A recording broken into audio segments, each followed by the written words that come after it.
Coucou les pupus, ça faisait longtemps qu'on s'était pas vu et oui, on est reparti pour un nouveau best-of de notre série adorée à toutes et toutes.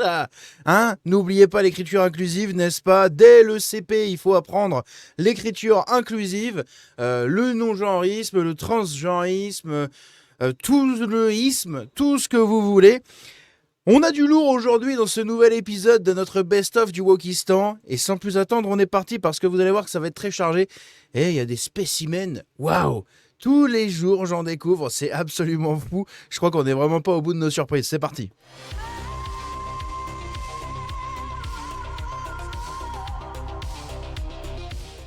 Donc, on va commencer notre épisode, si vous le voulez bien, avec une information très intéressante pour les Bordelais et Bordelaises, ainsi que les Yel Bordelais.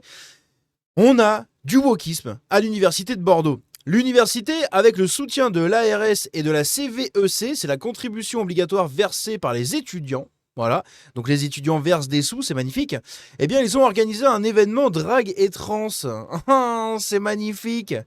Un objectif affiché par l'université de Bordeaux pour mieux faire comprendre les réalités vécues par les personnes trans et sensibiliser aux impacts de la transphobie. L'année précédente, un événement similaire avait déjà été financé par la CVEC à hauteur de plus de 5 500 euros. Je crois que j'en avais déjà parlé et j'en reparle ici. Je le replace ici, cette information, parce que c'est très important. Sachez que pour les étudiants, l'argent que vous versez, l'argent dont vous êtes contribuable, eh bien, est utilisé à ces fins-là. Voilà, c'est pour faire ça. C'est magnifique, c'est beau, c'est génial. Et après, on me demande encore pourquoi Bordeaux, c'est Boboland. C'est Boboland. Voilà pourquoi j'appelle cette ville comme ça. Aïe, aïe, aïe, c'est beau Bordeaux. Voilà, c'est Boboland. En partenariat avec l'ADEME, le budget à 3 milliards d'euros par an, la ville de Nantes lance une opération Plante ton slip. Ça, Teddy Boy en avait parlé. Eh oui, c'est les écolos, c'est pour vérifier la qualité des sols, etc. Eh bien, ils nous encouragent à planter des slips. Petite anecdote personnelle, il y a pas longtemps, j'ai été dans mon agglomération de ma communauté d'agglomération. Vous savez, vous avez toujours ça, hein, pour vos villes. Moi, du coup, je suis de celle de Royan. Donc la CARA, communauté d'agglomération Royan-Atlantique, dans la Charente-Maritime. Et j'ai dû, du coup, assister à un espèce de mini-stage quand j'ai fait ma demande pour avoir mon bac de compost, là, mon composteur. Le petit stage, c'était 45 minutes de petite formation sur l'écologie. Et ils nous encouragent à planter des slips, hein. Ils nous encouragent à planter des slips. Si tu mets ton slip en coton et qu'il reste que l'élastique, c'est que ton sol est riche. Si tu le mets et que tu le ressors et qu'il n'y a rien, c'est que ton sol est pauvre. Bon, j'ai juste envie de vous dire, vous avez juste à regarder la qualité de la terre et la qualité des plantes.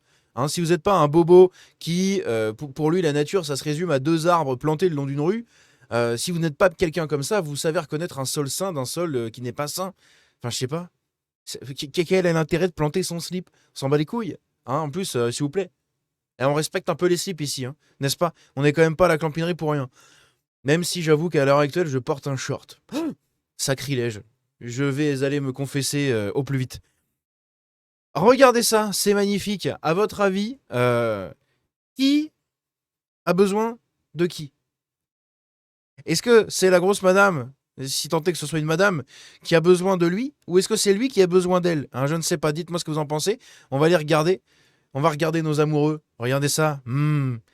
Ils ont faim, les cochons, hein. Miam, miam, miam. Oh, des belles petites ballerines. C'est magnifique, c'est beau. Ça donne envie. Ils sont beaux.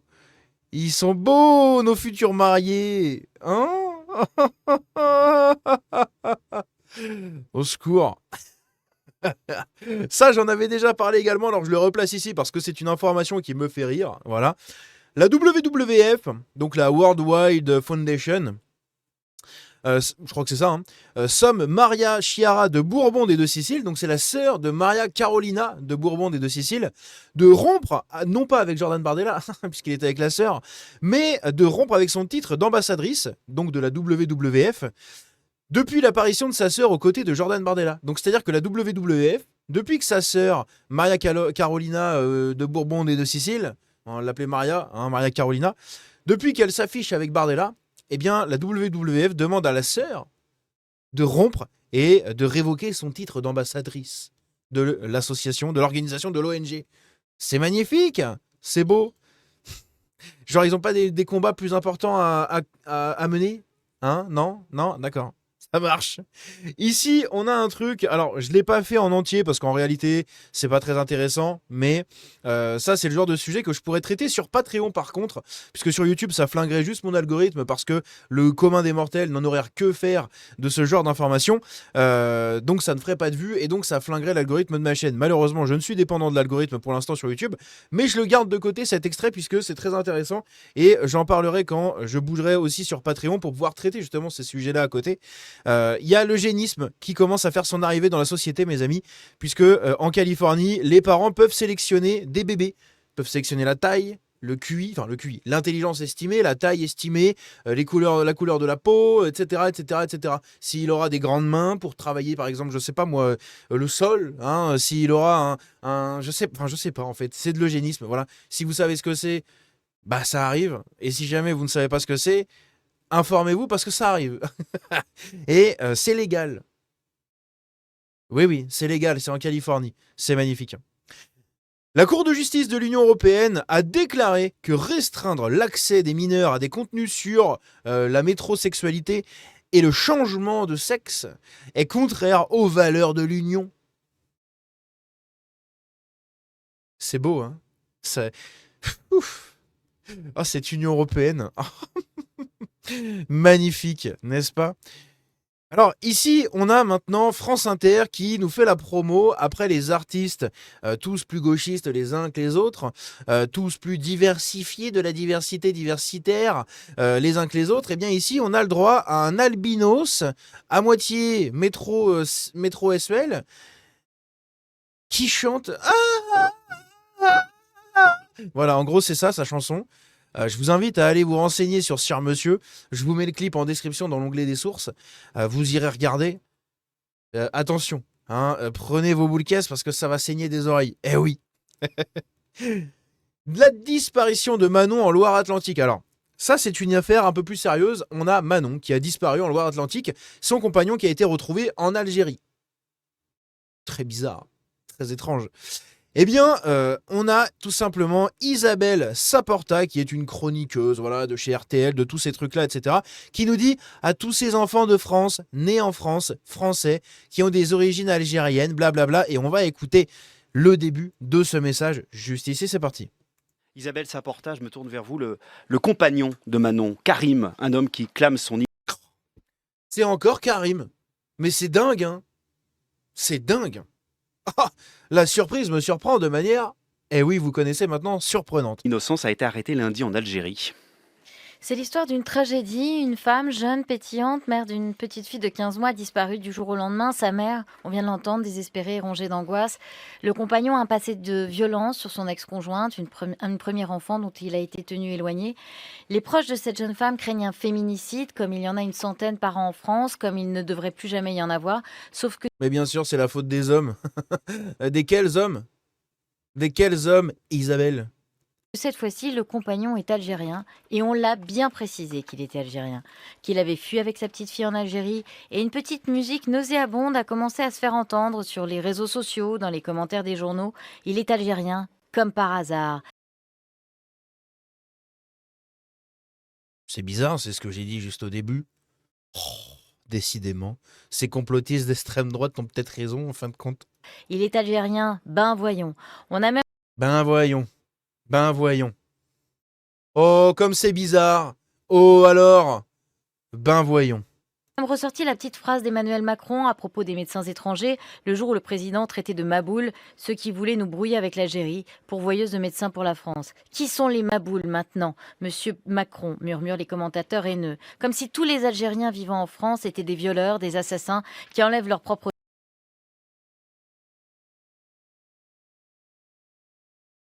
enfants. Et tout d'un coup, j'ai pensé à eux, à tous ces enfants de France, nés en France, français, qui ont des origines algériennes et souvent la double nationalité. Du coup, ils sont plus algériens que français.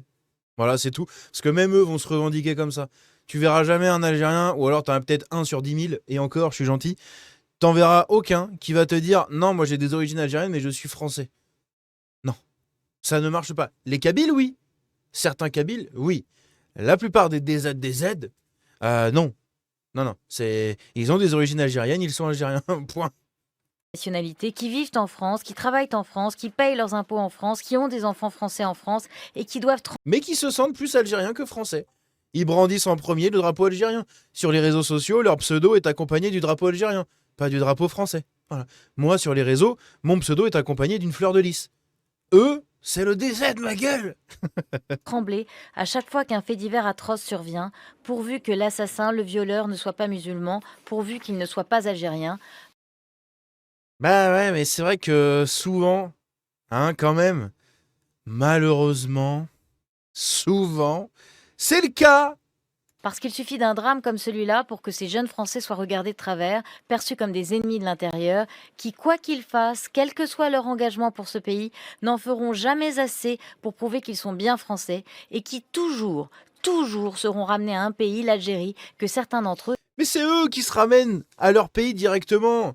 C'est eux, quand le PSG gagne, qui brandissent des drapeaux algériens. C'est eux, quand la France gagne, qui brandissent des drapeaux algériens. C'est eux, quand il y a la Coupe d'Afrique des Nations, c'est les premiers à bondir quand l'Algérie gagne ou perd. Ils sont algériens plutôt que français.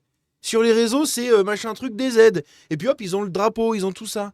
Ils se sentent plus algériens que français, c'est comme ça. Bah, c'est pas grave, ils ont le droit. Bon, par contre, il faudra retourner là-bas. Hein. ne connaissent même pas.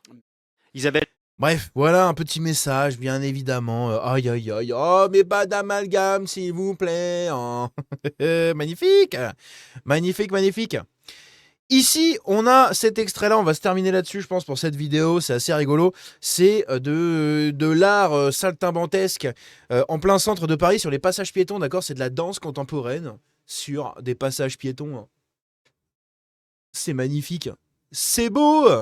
C'est Paris. Regardez ça. Je m'appelle Jean Eustache, je suis chorégraphe. Donc déjà, Jean Eustache, c'est next. Hein, déjà, Jean Eustache, c'est la porte, tu sors. J'en ai rien à... Tu sors. Chut, la porte. Eh, la porte, je t'ai dit Jean Eustache. Et je porte un projet avec le collectif La Grosse Plateforme Donc il est chorégraphe. qui s'appelle Dans les clous. C'est un projet de danse en espace public qui... Voilà, c'est ça le projet. Hein. C'est ça le projet. C'est un projet de danse dans l'espace public où on va danser sur des passages piétons. Oh ouais. Oh ouais, magnifique. explore différentes typologies urbaines, à savoir les passages piétons notamment, mais aussi les caméras de vidéosurveillance. Et Il est défoncé, lui. Oh, oh, oh, la vache. Et on l'a perdu, il est rendu à Saturne, là, ça y est. Il est parti là-bas. Il est parti, on l'a perdu. Il est complètement en train de planer, le garçon, c'est incroyable. ce qu'on appelle les lieux qui doutent. Donc il va danser sur les lieux qui doutent. Les passages piétons. Passages piétons, c'est des lieux qui doutent. Cette résidence avec Arter, elle était hyper importante parce que on est vraiment à la fin de la création. C'était notre dernière ligne droite. Regardez ça, c'est ça, hein. Ça c'est subventionné avec vos impôts.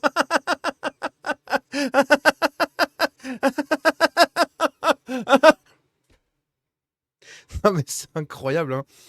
C'est incroyable.